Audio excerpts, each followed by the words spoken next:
नमस्कार, आपलं माहिती घर यूट्यूब चॅनलमध्ये स्वागत आहे. मुंबई मंडळाच्या लॉटरीमध्ये तुम्ही ॲप्लिकेशन केलंय का? कारण ॲप्लिकेशन करण्याची जी काही लास्ट डेट आहे ती 29 एप्रिल आहे.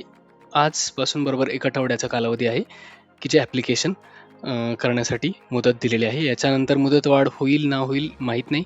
पण जी ॲडव्हर्टाइजमेंटमध्ये किंवा ऑनलाईन जी लास्ट डेट म्हाडाकडून आलेली आहे, ती 29 एप्रिल आहे. यानंतर मुदतवाढ होण्याचे चान्सेस अ, माहीत नाही, कारण बऱ्याचदा पुण्याच्या लॉटरीमध्ये सुद्धा एक्सटेन्शन भेटलं होतं.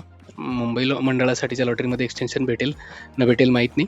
पण 29 एप्रिल ही लास्ट डेट आहे ॲप्लिकेशनसाठी आणि पेमेंटसाठी 30 एप्रिल आहे. जर तुम्ही ॲप्लिकेशन केलेलं नसेल तर ॲटलिस्ट ॲप्लिकेशन करून ठेवा. EMD अमाऊंट भरण्यासाठी किंवा ऑनलाईन पेमेंटसाठी तुमच्याकडे 30 तारखेपर्यंतचा कालावधी आहे. ॲटलिस्ट ॲप्लिकेशन सबमिट करून ठेवा. EMD अमाऊंट भरण्याचं वाट बघा 29 एप्रिलपर्यंत. 29 एप्रिलला जर एक्सटेन्शन नाही झालं तर तुम्ही पेमेंट करू शकता. ओके, तर ॲप्लिकेशन करून ठेवा. 28-29 पर्यंत ॲप्लिकेशन करून ठेवा आणि जर मुदतवाढ नाही भेटली तर पेमेंट करून ठेवा, जेणेकरून तुमचे पैसे अडकणार नाही. ओके, तर आज जर आपण बघितलं तर हिंदुस्तान टाइम्समध्ये सुद्धा आलेलं आहे की किती आत्तापर्यंत ॲप्लिकेशन आलेले आहेत. जे 2640 घरं आहेत त्यांच्यासाठी किती ॲप्लिकेशन आलेले आहेत, किंवा लोकमतचा मुंबईचं जे न्यूजपेपर आहे त्यामध्ये सुद्धा एक जाहिरात छोटीशी आलेली आहे म्हाडाची, की म्हाडाच्या घरांसाठी अर्ज केला का? कारण तर जर आपण बघितलं तर 29,684 अर्ज आत्तापर्यंत आलेले आहेत आणि त्यापैकी 16,944 अर्जदारांनी अनामत रक्कम भरलेली आहे आणि याची जी लास्ट डेट आहे 29 तारीख आहे. याच्या आधी जर आपण बघितलं तर जवळपास 1 आठवड्याभरापूर्वी 12,653 अर्ज आले होते. 6,620 अर्ज त्यातले अनामत रक्कम भरलेली होती. आज जर आपण बघितलं, आजचीच ही न्यूज आहे 22 एप्रिलची, तर ह्यामध्ये 29,684 जवळपास 30,000च्या आसपास अर्ज आलेत आणि 17,000च्या आसपास जे अर्ज आहेत त्यांची अनामत रक्कम भरलेली आहे. म्हणजे हे अर्ज जे 17,000 जवळपास अर्ज आहेत ते पात्र ठरलेले आहेत लॉटरीसाठी. अजून ह्यात स्क्रुटनी होणार आहे किंवा त्याची प्रारूप यादीसुद्धा जाहीर होणार आहेत, पण ॲप्लिकेशन सबमिट झालेलं आहे विथ EMD अमाऊंट. ओके, तर ह्याची 29 एप्रिल लास्ट डेट आहे आणि ऑनलाईनसाठी 30 एप्रिल आहे.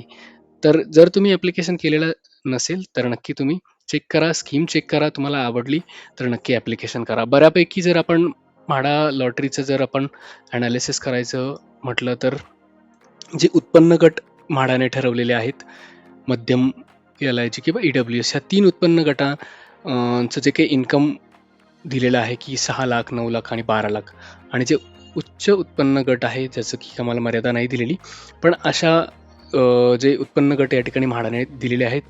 आणि जर आपण प्राईस बघायला गेलो, ज्या म्हाडाच्या स्कीम सध्या अवेलेबल आहेत त्या एरियानुसार त्यांचं व्हॅल्युएशन तेवढं असणार आहे. बट जर इन्कम ग्रुप जर बघितला, की जर सामान्य माणसाला जर ॲप्लिकेशन करायचं आहे तर एक जर आपण बघितलं तर किंमत 1 CRच्या आसपास मध्यम उत्पन्न गटाचे जे काही जर आपण स्कीम जरी बघितल्या, उच्च उत्पन्न गट जरी नाही आपण कन्सिडर केला, मध्यम उत्पन्न गट जरी कन्सिडर केला, तर जवळपास 1.5 कोटीच्या 2 कोटीच्या आसपास मध्यम उत्पन्न गटासाठी मध्ये स्कीम आलेल्या आहेत.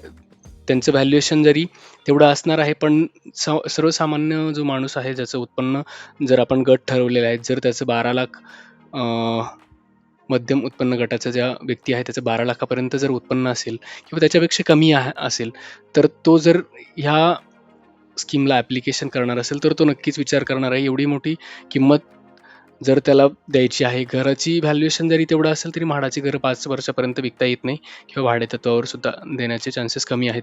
त्यामुळे हे जे कंपॅरिझन जर आपण करायला गेलो तर थोडीशी विसंगती या ठिकाणी दिसते, की सर्वसामान्य माणसाने ॲप्लिकेशन करताना त्याला विचार करावा लागतो की एवढे जर किंमत आहे, घर जरी लागलं उद्या तर त्याचं लोन कसं होणार?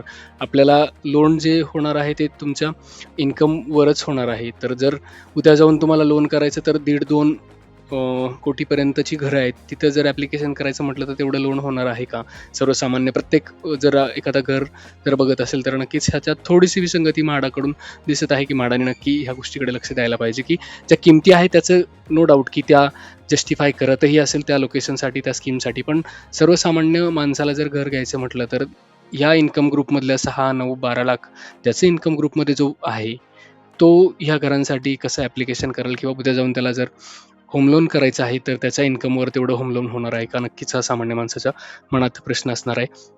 जर तुमचं बजेट असेल तर तुम्ही बाकी स्कीम आहेत ज्या कमी रेंजमधल्या आहेत, त्यांचा एरियाही कमी आहे, काही 37 लाखाच्या आसपास आहे किंवा 50 लाखाच्या आसपास पण काही स्कीम आहेत. त्या ठिकाणी तुम्ही ट्राय करू शकता. तुम्हाला आवडलं त्या स्कीम, त्यांचं लोकेशन, त्यांचा एरिया, बाकी त्यांचं कंप्लीशन, सगळ्या गोष्टी तुम्ही एकदा चेक करा आणि नक्की ॲप्लिकेशन करा. व्हिडिओ आवडला, माहिती आवडली तर नक्की चॅनलला लाईक, शेअर आणि सबस्क्राईब करा. Thank you.